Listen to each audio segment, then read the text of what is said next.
What's up my loves, my name is Paige, this is Pages with Paige, and this is going to be my September wrap up.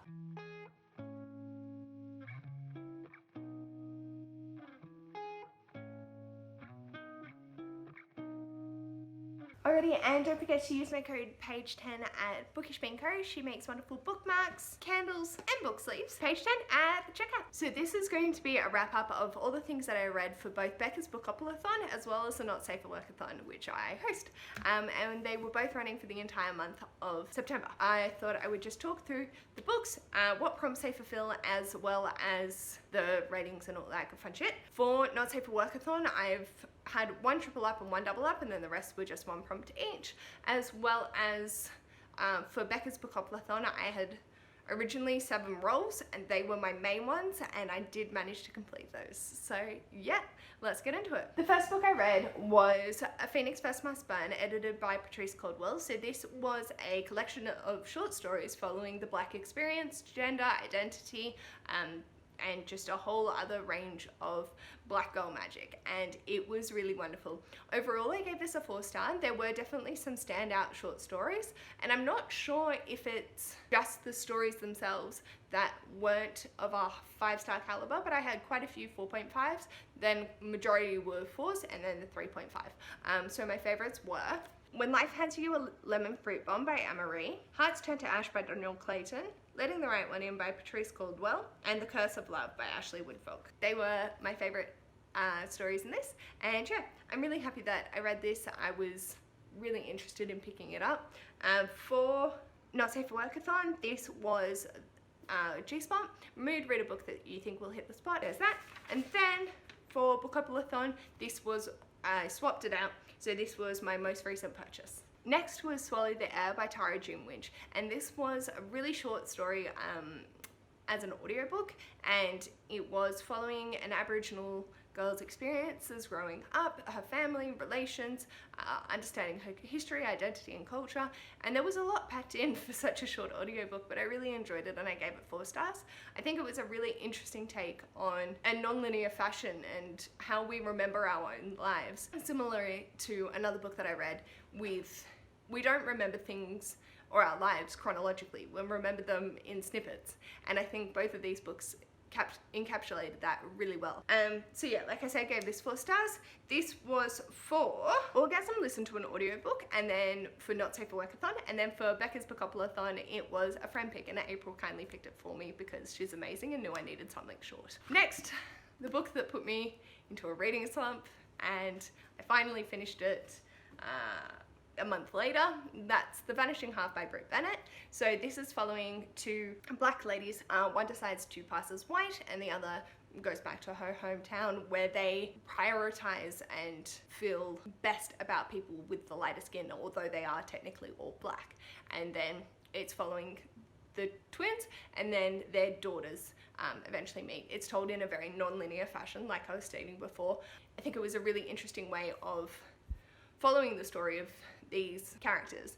I do feel like it was a slog to get through. Even listening to the audiobook, I was struggling for the most part. There was like one day where I read 180 pages and I was thrilled. So I gave this a 3.54 stars.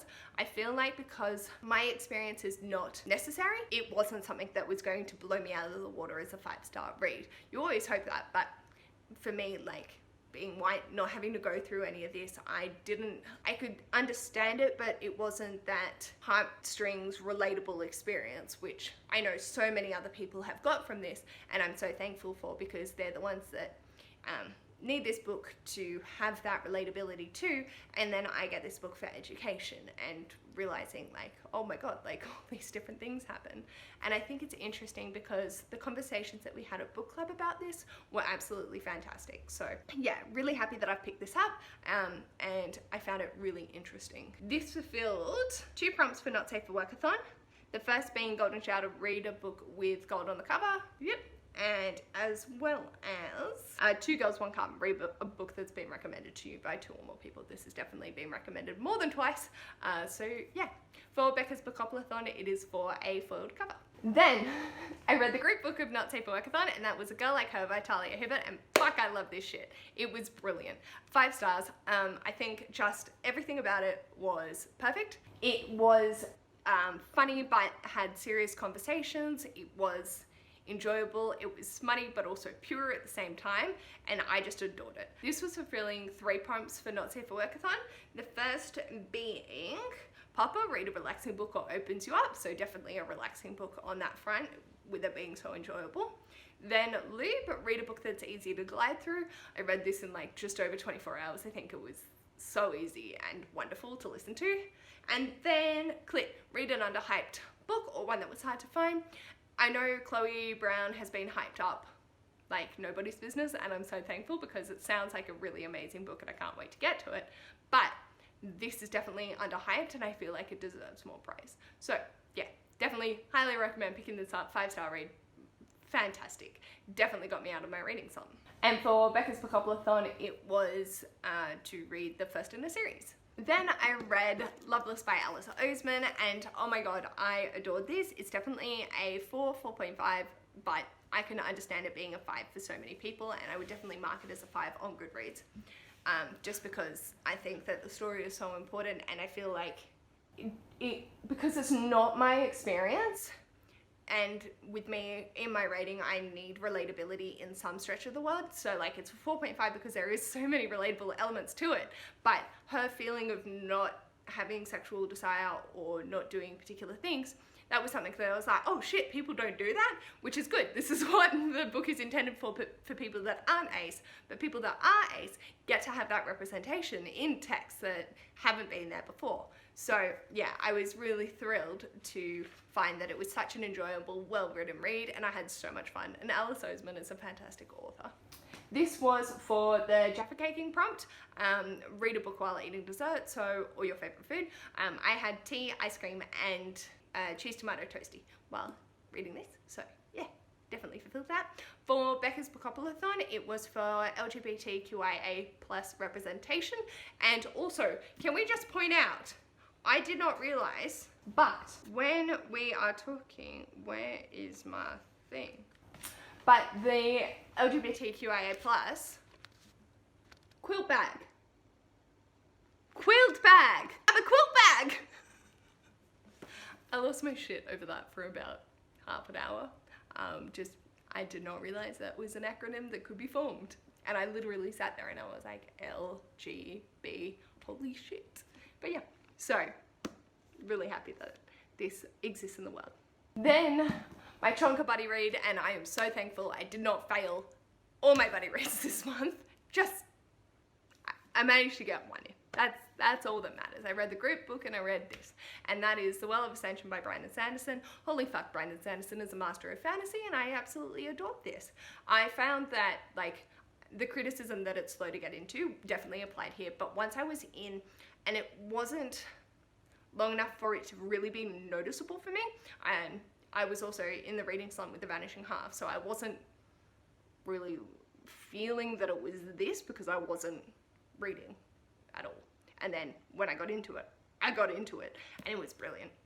So yeah, thank you Dwayne from Flipping Pages for buddy reading this with me. This was a 5-star read for me, and I am so thankful because it was just, holy shit, Brandon Sanderson's master of plot twists. Like, what the fuck? Anyway, so for Not Safe for Workathon, this was Shooting Blanks, randomly select a book from your TBR shelf. I did not intend on reading this month, and then it happened, so that was a random selection. This also fulfills the Bookopoly-thon prompt of a light cover because there's the white version, which Ash is bringing over tonight, and also the audiobook that I was listening to has the white cover as its picture, so that totally counts. I'm not stretching the rules at all. It's fine. Everything's fine. And then finally, the last book I read was Mouse by Art Spiegelman, and again, this is a 4.5, but definitely will be marked as a 5 on Goodreads just because I can't understand why these aren't 5-star ratings. I just know that they're not for me, but I want them to be promoted because they are such wonderful books. In terms of the messages, the exploration, the discussions, and just all of that aspect of it. So yeah, this was definitely really hard to read. For Not Safe for Workathon, it fulfills the prompt of Pussy, read a book with an animal on the cover, as well as Becca's Bookoplathon, read a sad book. So definitely hit that. And yeah, I've found it really interesting looking at the dynamic between Artie and his dad and just the experiences that he had to go through. I have read a few stories about the Holocaust and what happened in the gas chambers, but it's always, you hear about it, you know it's there, but it's always so hard to comprehend that people could do this to other people. So yeah, this was really, really amazing, and I'm really happy that I read it. So these are the books that I read for the month of September, covering Becca's Bookoplathon and Not Safe for Workathon. I hit all the prompts! How did your September reading go? I feel like I slumped. I slumped so hard. Working full time, trying to do a master's and having a partner, and then social activities, and then just all the things kept happening, and yeah.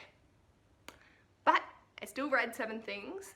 I still fulfilled all the prompts. So I'm proud of myself, and yeah, we'll see how next month goes.